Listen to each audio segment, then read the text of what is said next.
नमस्कार, मैं हूं शम्स ताहिर खान और आप देख रहे हैं वारदात। हिजबुल्लाह चीफ हसन नसरुल्लाह के ठिकाने के बारे में इजराइल को आखिर जानकारी किसने दी? इजराइल को यह कैसे पता चला कि नसरुल्लाह कब और कहां होगा? जो नसरुल्लाह पिछले करीब 2 दशक से कभी सार्वजनिक रूप से सामने नहीं आया, उसके ठिकानों के बारे में इतनी पुख्ता जानकारी कहां से मिली? तो अब जो खबरें सामने आ रही, उसके मुताबिक नसरुल्लाह की मुखबरी किसी और ने नहीं बल्कि खुद एक ईरानी एजेंट ने की थी।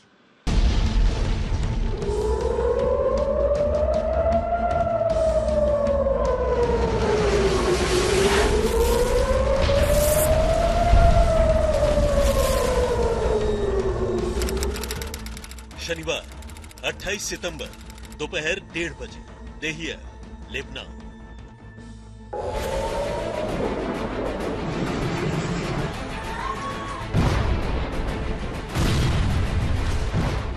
पिछले 12 दिनों से रह रहकर दहल रहे लेबनान के लिए ये सुबह भी कोई अलग नहीं थी। देश के मुख्तलिफ हिस्सों में आसमान से बमों की बारिश का सिलसिला लगातार जारी। लेकिन इसी कड़ी में दोपहर 1:30 बजे दक्षिणी बेरूत के देहिया इलाके में जो कुछ हुआ, वो इस सिलसिले का सबसे बड़ा और सबसे भयानक हमला था। अचानक आसमान में इजरायली F-35 लड़ाकू विमानों के गरजने की आवाज सुनाई पड़ी। लेकिन इससे पहले कि लोगों को संभलने का मौका मिलता, एक के बाद एक कई धमाकों से देहिया में मौजूद हिजबुल्लाह का पूरा किले नुमा हेडक्वार्टर ही जमींदोज हो गया।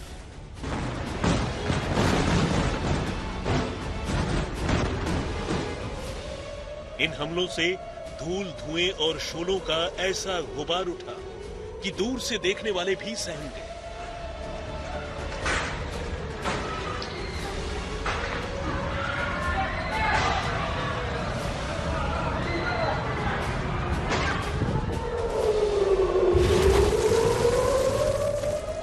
जो पास में थे, उनकी तो मानो जीते जी रूह फना हो गई।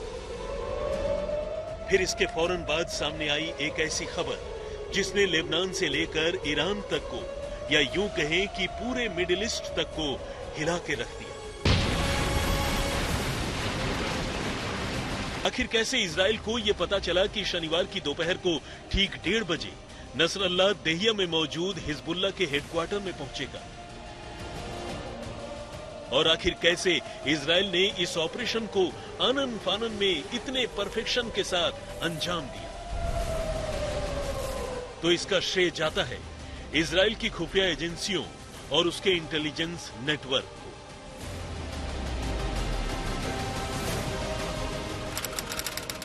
हमले से कोई 1.5 घंटे पहले, शनिवार 28 सितंबर दोपहर 12 बजे, बेरूत, लेबनान। पिछले 11 दिनों से इजराइल की ओर से जारी हमले के चलते तकरीबन पूरे लेबनान में अजीब सी खामोशी थी। फिजा में तनाव के साथ घुले बारूद की गंध को महसूस किया जा सकता था। इसी गम, गुस्से और खौफ के बीच महज एक रोज पहले यानी 27 सितंबर को हुए एक और हमले में हिजबुल्लाह के ड्रोन यूनिट के चीफ मोहम्मद हसन सरूर की मौत हो गई थी। और यह भी हिजबुल्लाह के लिए एक बड़ा झटका था। शहर के हर एक इलाके में उसके कफन दफन की रस्में निभाई जा रही थी। लेकिन इसी बीच आगे की प्लानिंग के लिए नसरल्लाह ने हिजबुल्लाह के हेडक्वार्टर का रुख करने का फैसला किया। फ्रेंच न्यूज़पेपर ली पेरिसियन की माने तो इस बार इस मूवमेंट की खबर हिजबुल्लाह में गहरी पैठ रखने वाले ईरानी खुफिया एजेंट को वक्त से पहले ही लग गई। और ये खुफिया एजेंट बेशक ईरान का हो, लेकिन काम इजराइल के लिए कर रहा था।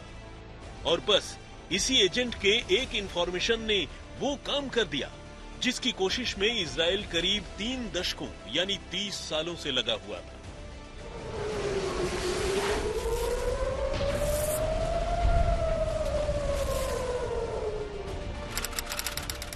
दोपहर 12:30 बजे, एक एयरबेस, इजराइल। इजरायली खुफिया एजेंसियों ने अपना काम कर दिया था। अब तक की सबसे अहम और सबसे खुफिया जानकारी इजरायली डिफेंस फोर्स यानी IDF तक पहुंचा दी थी। अब कुछ बाकी था तो वो था आनन फानन में उस ऑपरेशन को प्लान करना, जिसके जरिए वो अपने दुश्मन नंबर 1 यानी हसन नसरल्ला को ढेर कर पाता। तो जल्द ही वो काम भी हुआ। यूएन के दौरे पर गए इजराइल के प्रधानमंत्री बेंजामिन नेतन्याहू को आनन फानन में नसरल्ला को लेकर आए इस नए इनपुट के बारे में इत्तला दी गई। उधर से हरी झंडी मिली और इधर आईडीएफ ने एक नए ऑपरेशन की शुरुआत कर दी, जिसे नाम दिया ऑपरेशन न्यू ऑर्डर। आनन फानन में इजरायली एयरफोर्स के 69वीं स्क्वाड्रन ने F-35 और F-15I जैसे खौफनाक फाइटर जेट्स के बेड़े को तैयार किया, यानी वो लड़ाकू विमान जो बंकर बस्टर बम जैसे भारी भरकम हथियारों के साथ उड़ान भरने और सटीक मार करने की ताकत रखते हैं। इधर कमांडर का इशारा मिला और उधर देखते ही देखते दुश्मन की मौत का दूसरा नाम माने जाने वाले इन लड़ाकू विमानों ने हवा से बातें करने की शुरुआत कर दी। और फिर अगले चंद मिनटों के अंदर वो खबर सामने आई जिसने हर किसी को चौंका दिया।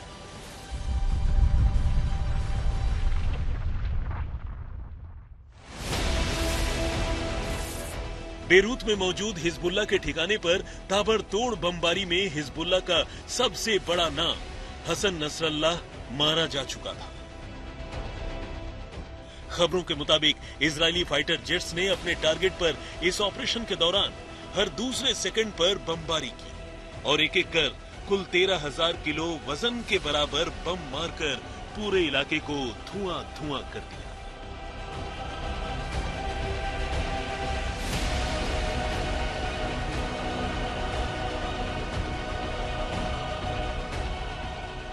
इस हमले में सभी के सभी 6 इमारतों के नामो निशान मिट गए और इसमें नसरल्ला की बेटी जैनब और उसके कई कमांडर समेत नसरल्ला की भी जान चली गई।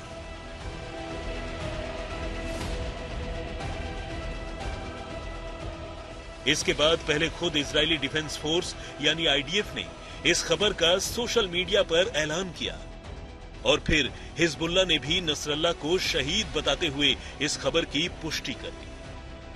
अब सवाल यह है कि आखिर वो बम कैसे थे जिन्होंने एक ही झटके में हिजबुल्लाह के किलेनुमा हेडक्वार्टर को ध्वस्त कर दिया, वो भी तब जब इस हेडक्वार्टर के नीचे हिजबुल्लाह ने बेहद सुरक्षित माने जाने वाले बंकर बनाकर रखे थे और ये मानकर चलते थे कि इन बंकरों को भेद पाना आसान नहीं है।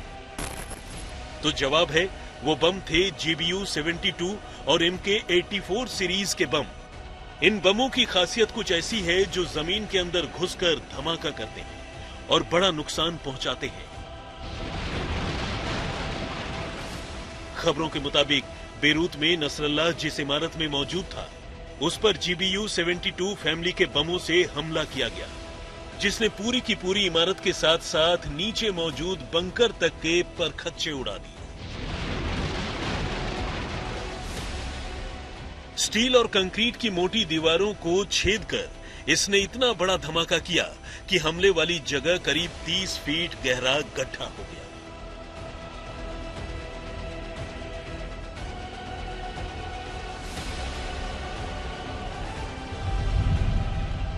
खबरों के मुताबिक इजरायल ने हिजबुल्लाह के हेडक्वार्टर पर चंद मिनटों में करीब 80 से 85 बंकर बस्टर बम गिराए।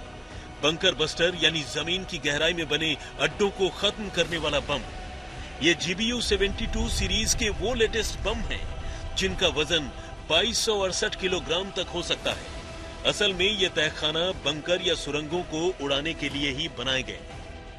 ये बम पहले जमीन में छेद करते हैं और फिर कुछ फीट अंदर जाकर विस्फोट करते हैं। अगर ये किसी इमारत पर गिरे तो उसकी नींव हिला देते हैं, जैसा कि इन तस्वीरों में भी दिख रहा है। जाहिर है हिजबुल्लाह के लड़ाके बेशक इजराइल को देख लेने की धमकी देते रहे, लेकिन इजराइल की फौजी ताकत और इंटेलिजेंस नेटवर्क के सामने ये लड़ाके कहीं भी नहीं टिकते। बेरूत से अशरफ वानी के साथ आज तक ब्यूरो। इजराइल ने अपने सैनिकों को तैयार रहने को कहा है। रूसी राष्ट्रपति पुतिन ने अपने प्रधानमंत्री को दूत बनाकर तेहरान भेजा है, जबकि इसी बीच अमेरिका ने यह अंदेशा जताया कि ईरान इजराइल पर हमला कर सकता है। यानी कुल मिलाकर नसरुल्लाह की मौत के बाद पूरा मिडिल ईस्ट सुलग रहा है।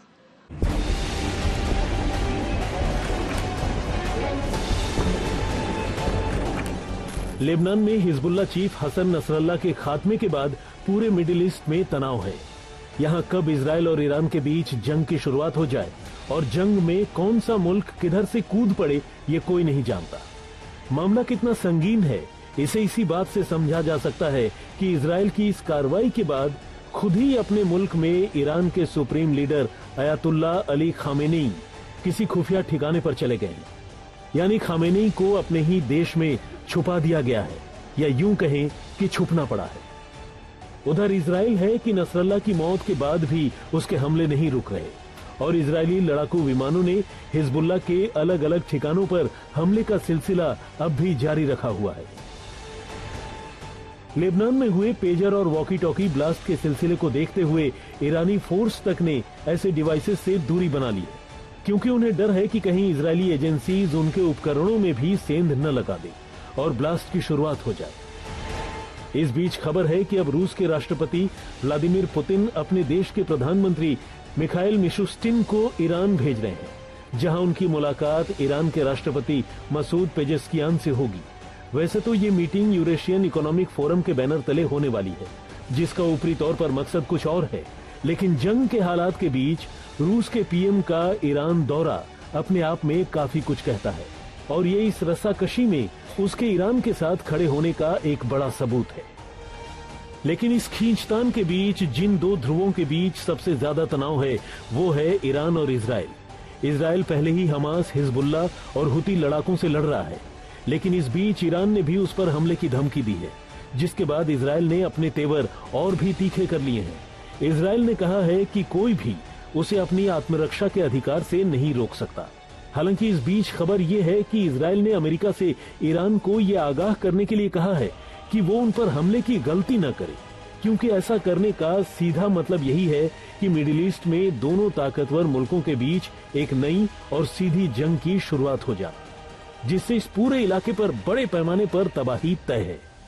उधर नसरल्लाह की मौत के बावजूद हिजबुल्लाह ने इजराइल को देख लेने की बात कही है। संगठन के डिप्टी चीफ नईम कासिम ने कहा है कि अगर इजराइल ने लेबनान में घुसने की कोशिश की तो उसके लड़ाके इजरायली फौज का मुंहतोड़ जवाब देंगे। दूसरी ओर आईडीएफ ने कहा है कि नसरल्लाह के खात्मे के बावजूद अभी वो रुकेगा नहीं, बल्कि उसके हमले और तेज होंगे। आज तक ब्यूरो। तो वारदात में फिलहाल इतना ही, मगर देश और दुनिया की बाकी खबरों के लिए आप देखते रहिए आज तक।